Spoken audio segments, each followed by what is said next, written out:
Si je vous montre cet aspirateur et que je vous cache le logo, sans même voir la marque, vous savez qu'il s'agit d'un Dyson. Et rien qu'en disant ça, on sait que son inventeur a réussi un coup de maître. Derrière cette réussite, un homme, James Dyson, et une entreprise qui porte son nom, qui réalise aujourd'hui plus de 7 milliards d'euros de chiffre d'affaires, qui embauche plus de 1000 ingénieurs à travers le monde, tout ça pour commercialiser dans plus de 70 pays des aspirateurs vendus en moyenne 500 euros. Ça paraît fou quand on y pense, dépenser plus de 500 euros juste pour ramasser de la poussière. À l'instar d'Apple ou de Tesla, Dyson est rentré dans notre vie quotidienne et dans notre inconscient collectif et est devenu en quelques années la référence haut de gamme des produits d'électroménager. Mais comment en étons-nous arrivés à acheter un produit de luxe juste pour faire le ménage, nous sécher les cheveux ou nous rafraîchir en été? Pour que vous compreniez ce qui s'est passé, commençons par revenir quelques années en arrière, très exactement en 1979, le jour où James Dyson a dû vider son sac. Et revenir dans le passé, c'est justement l'intérêt du partenaire de cette vidéo,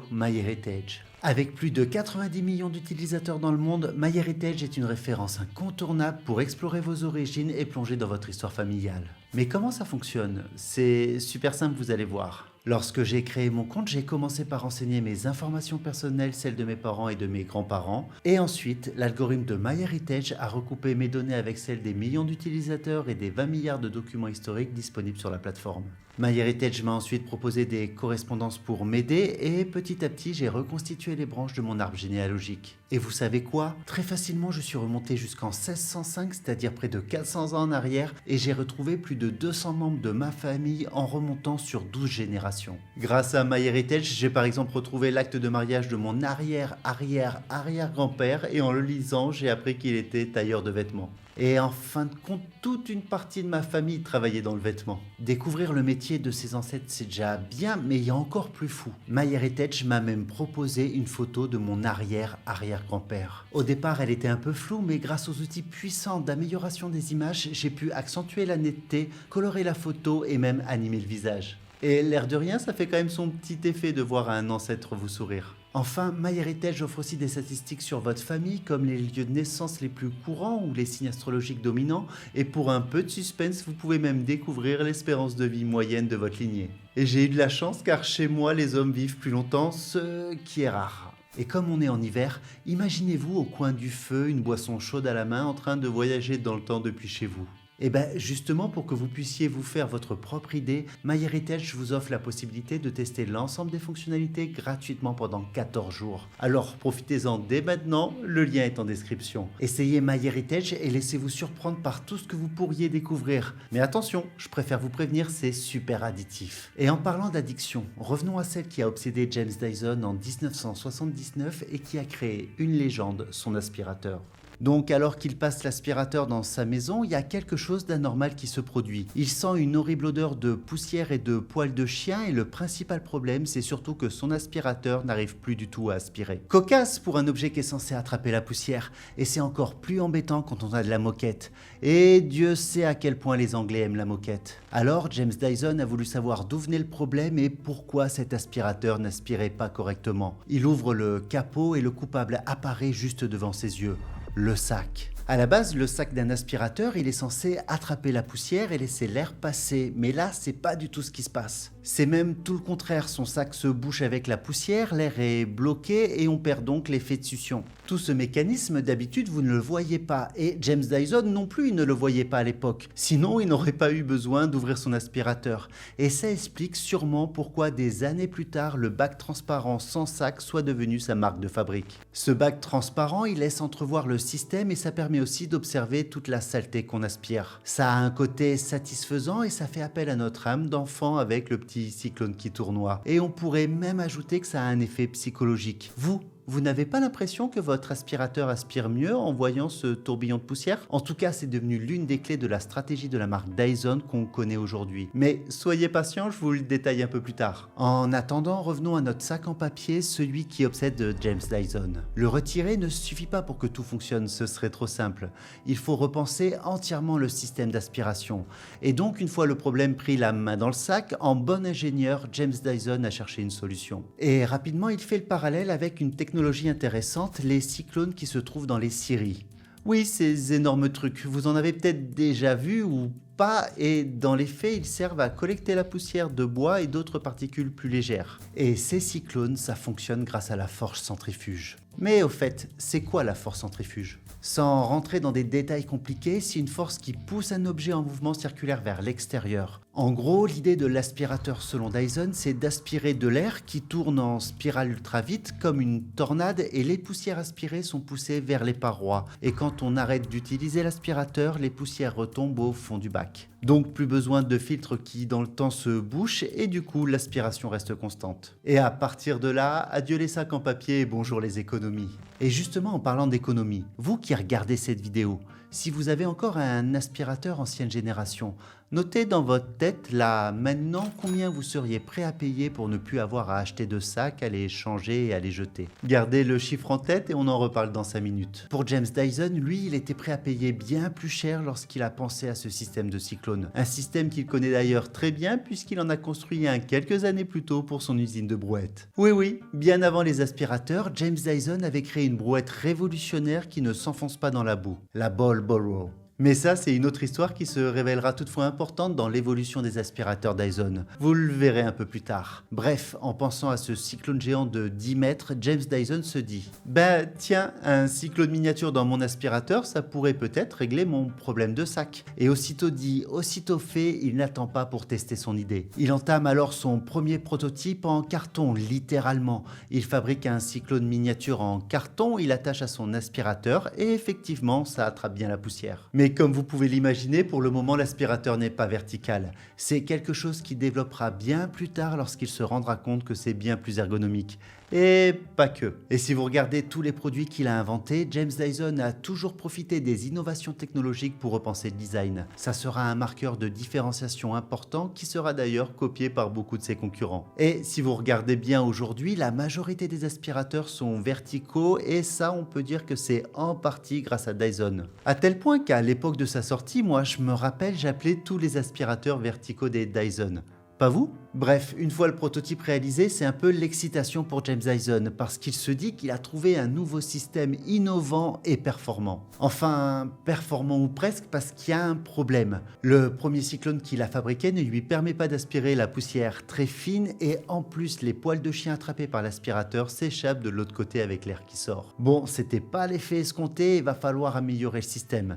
D'ailleurs, petite parenthèse, les poils d'animaux c'est un autre élément sur lequel il se penchera plus tard. Donc le système n'est pas encore parfait, mais notre James de 1979 tient tout de même le bon bout, alors forcément il ne va pas lâcher l'affaire. Il fait un deuxième prototype, un troisième, un quatrième, et à chaque fois il ne change qu'un tout petit détail pour valider la modification et faire évoluer son futur aspirateur révolutionnaire petit à petit. Sauf qu'au bout d'un moment, faire des prototypes ça coûte de l'argent, et si jusqu'ici les fabricants n'ont pas modernisé l'aspirateur, c'est peut-être que justement ils n'en voyaient pas l'intérêt économique. Soit en raison des pertes financières liées à la fin de la vente des sacs en papier, on va pas se le cacher, soit en raison des coûts de développement complètement disproportionnés. Mais pour James Dyson, qui est à la base un ingénieur, quel que soit le prix du produit final, peu importe, il faut qu'il soit parfait. Alors, pour continuer son développement, il emprunte de l'argent à la banque et il va même jusqu'à hypothéquer sa maison.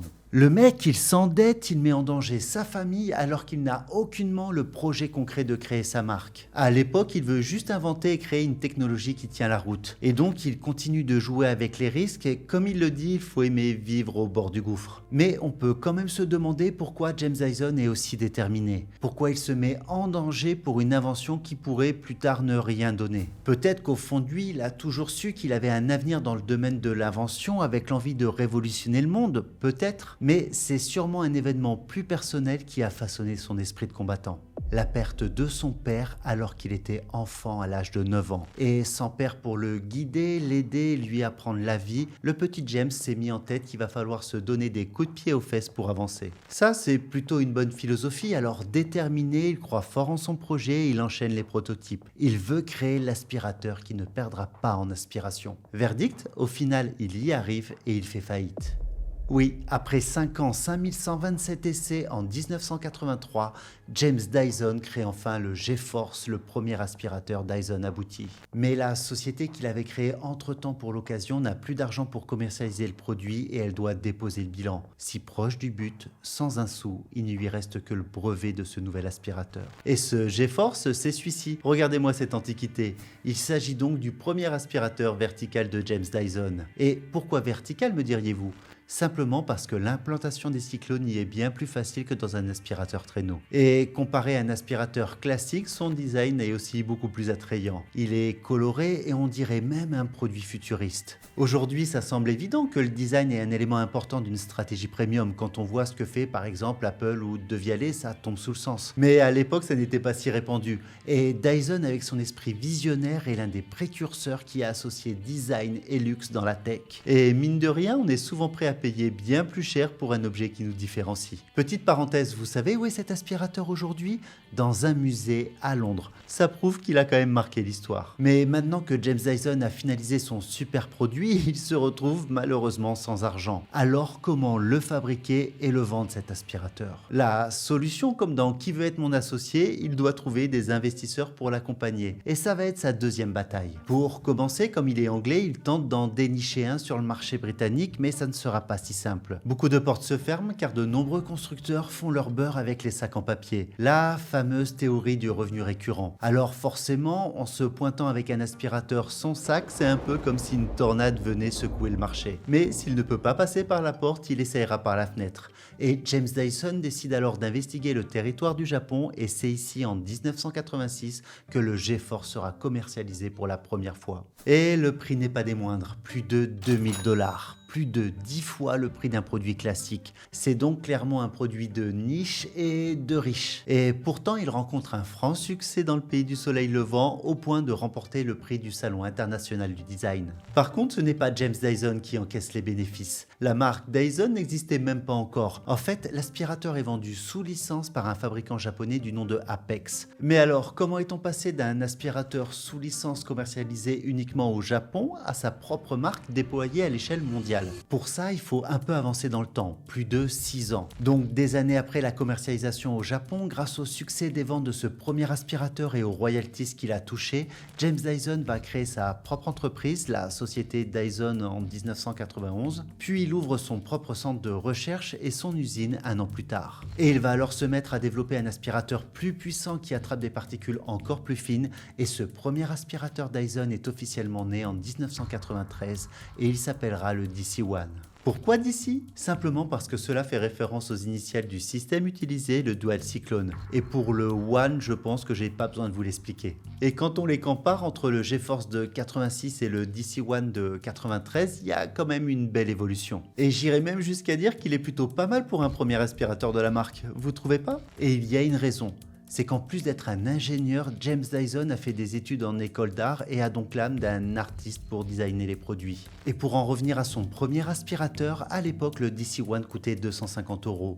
On est donc bien loin des prix d'aujourd'hui où l'aspirateur Dyson moyen avoisine les 500 €, mais c'est déjà très cher pour les années 90 où les autres aspirateurs coûtaient eux 2 fois moins cher. Donc c'est un vrai coup de poker de la part de James Dyson puisqu'on ne pouvait pas forcément imaginer qu'à l'époque une personne lambda allait dépenser 2 fois plus pour un simple produit utilitaire et en plus pour une marque inconnue. Et pourtant, ça fonctionne, et même très bien. En quelques mois, contre toute attente, cet aspirateur devient l'aspirateur le mieux vendu du Royaume-Uni. Et ça marche même tellement bien que Dyson ouvre des antennes dans d'autres pays, de la France à l'Australie en passant par les Pays-Bas et la Turquie. Le cash rentrant à profusion, Dyson investit dans la R&D et développe d'autres variantes. Par exemple, sur un modèle spécifique, on retrouve même une trace du produit originel de James Dyson, sa fameuse brouette qui avait une roue sphérique à l'avant. Regardez, vous la voyez ici ? Et donc, on peut dire que les affaires roulent bien pour lui. Mais au final, qu'est-ce qui a fait la différence ? Plus j'avance dans mon histoire, plus je pense que vous avez compris ce qui a permis à James Dyson de transformer un aspirateur banal en produit de luxe. Déjà, la transparence. À l'époque, les vendeurs pensaient que les acheteurs seraient dégoûtés par le fait de voir la poussière. Et au final, c'est tout le contraire. Après réflexion, c'est même presque satisfaisant de voir cette saleté tournoyer et surtout de matérialiser la quantité aspirée qui ne se retrouve plus sur le sol de votre maison.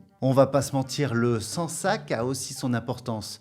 Déjà, il n'y a plus la tâche ingrate de le changer, mais surtout l'absence de sac constitue un argument de vente puisque vous n'avez plus besoin de dépenser de l'argent supplémentaire pour en acheter. Et 2 euros par sac remplacé tous les mois pendant 10 ans, ça permet quand même l'air de rien d'économiser 240 euros. Et juste pour savoir, tout à l'heure, combien vous étiez prêt à payer pour ne plus en avoir de sac? Je suis sûr que c'était un peu moins. La transparence, le sans sac et on a aussi la prise en main. L'aspirateur est plus léger, se manie bien, il se faufile dans tous les recoins, ça donnerait presque du plaisir à être utilisé.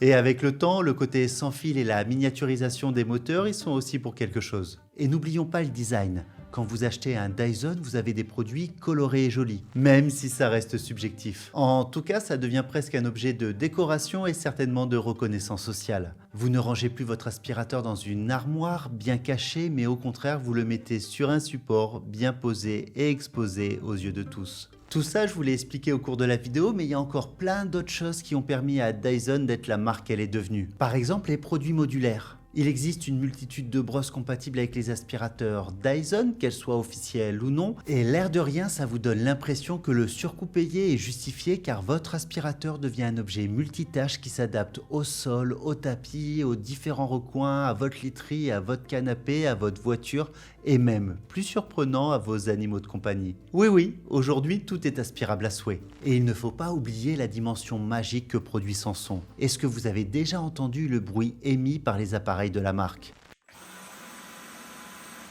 En l'écoutant, on a l'impression d'avoir une sorte de pistolet laser entre les mains. Et grâce à ce son qui a été étudié par les équipes de Dyson, le produit est tout de suite plus intéressant et paraît plus qualitatif qu'un simple aspirateur classique. Et ce côté magique, on le voit aussi avec le mini cyclone qui se forme dans le bac. Bien entendu, ma liste est non exhaustive. Il y a tellement d'autres raisons différentes qui expliquent ce succès. Et c'est l'addition de tous ces éléments qui donne envie aux gens d'acheter cet aspirateur qui n'est plus un simple objet utilitaire, mais bien plus que ça, un Dyson tout simplement. Et face à ce succès, toutes ces caractéristiques ont d'ailleurs été copiées par ses concurrents qui se sont eux aussi lancés dans la conception d'aspirateurs sans sac. Roventa, Samsung, Xiaomi, la liste est longue.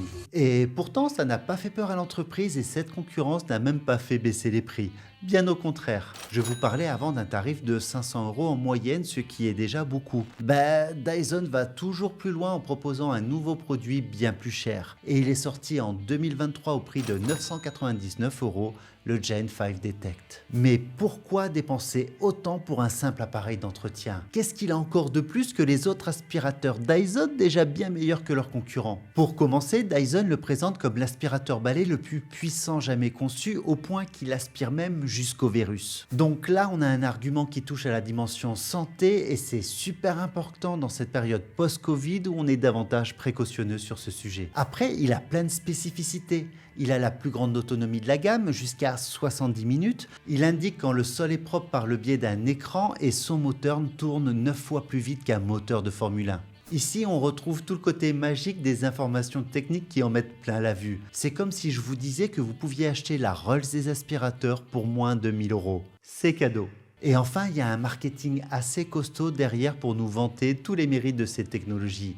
Et cette astuce, Dyson l'utilise pour tous les produits, pas seulement les aspirateurs. Au fait, on attribue une certaine image à Dyson de par sa position d'expert. Et c'est pour ça que dans toutes ses campagnes publicitaires, la marque utilise tout un tas de termes et de noms techniques. Filtration EPA, moteur hyperdénium, 20% de densité de puissance, plein de termes qui font que l'on accorde une certaine confiance naturelle à cette marque. Mais pourquoi? Déjà parce que ces mots complexes impressionnent le consommateur. Même s'ils ne sont pas entièrement compris, on les entend et vous vous dites, ils savent ce qu'ils disent, ils savent ce qu'ils font, ce sont des pros. Et l'air de rien, l'image de l'entreprise repose sur des années de recherche et de développement, ce qui renforce encore l'idée que les produits Dyson sont basés sur une expertise technologique avancée. Et cette expertise, elle est aussi présente dans les publicités qui montrent des schémas et des animations techniques, ce qui renforce encore l'idée que le produit est fiable et puissant. Et enfin, il ne faut pas l'oublier, Dyson capitalise simplement sur l'image de son créateur. James Dyson est souvent présenté comme un ingénieur visionnaire, ce qui permet d'associer les produits à une autorité dans le domaine. Cette technique d'autorité, elle est par exemple souvent utilisée dans les publicités pour les brosses à dents électriques où l'on voit un dentiste en blouse blanche évoquer tout un tas de termes scientifiques et de nombreuses statistiques. Et en maîtrisant à la fois la technique et la communication, Dyson conserve sa longueur d'avance tant dans les aspirateurs pour lesquels il continue à innover que dans tous ses autres produits. Parce qu'il ne faut pas l'oublier,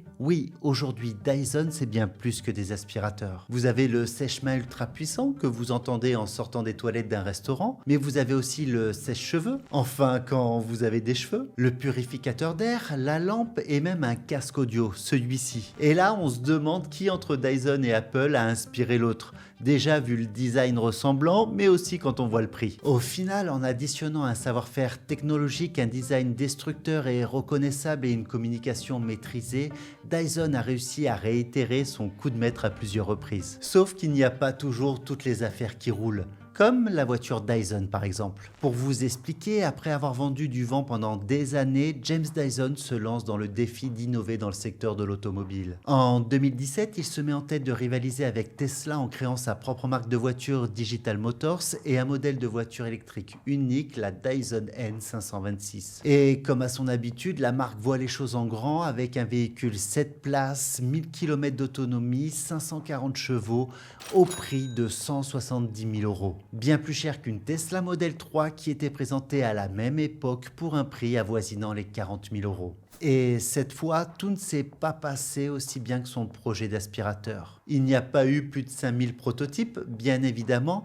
mais par contre le projet a mobilisé l'air de rien plus de 600 personnes, qu'il faut payer. Donc, comment dire, ça a coûté très cher en développement cette voiture. Plus précisément 540 millions d'euros d'investissement, presque une demi-année de résultats. Et malheureusement, des coûts de production trop élevés et un marché de niche très concurrentiel ont mis un coup de frein à son ambition jusqu'à ce qu'il abandonne définitivement le projet en 2019, faute d'avoir pu commercialiser cette voiture. Pourtant, même s'il n'a pas réussi à prendre ce nouveau virage, James Dyson reste aujourd'hui une inspiration et une aspiration. Inspiration car il a inspiré les plus grands, mais aussi aspiration car il a aspiré les profits. Et si James Dyson a révolutionné les aspirateurs en Grande-Bretagne, en France, Édouard Leclerc avait lui aussi en son temps révolutionné le commerce de proximité. Et à ce sujet, savez-vous combien son fils Michel-Édouard Leclerc gagne réellement aujourd'hui sur le chariot de course que vous achetez ? Si vous voulez la réponse, on se retrouve tout de suite sur cette vidéo et au vu des commentaires, je peux déjà vous dire que vous allez être surpris. Et en parlant de surprise, n'oubliez pas qu'avec MyHeritage et en cliquant sur le lien en description, vous pourrez découvrir plein d'histoires incroyables sur vos ancêtres.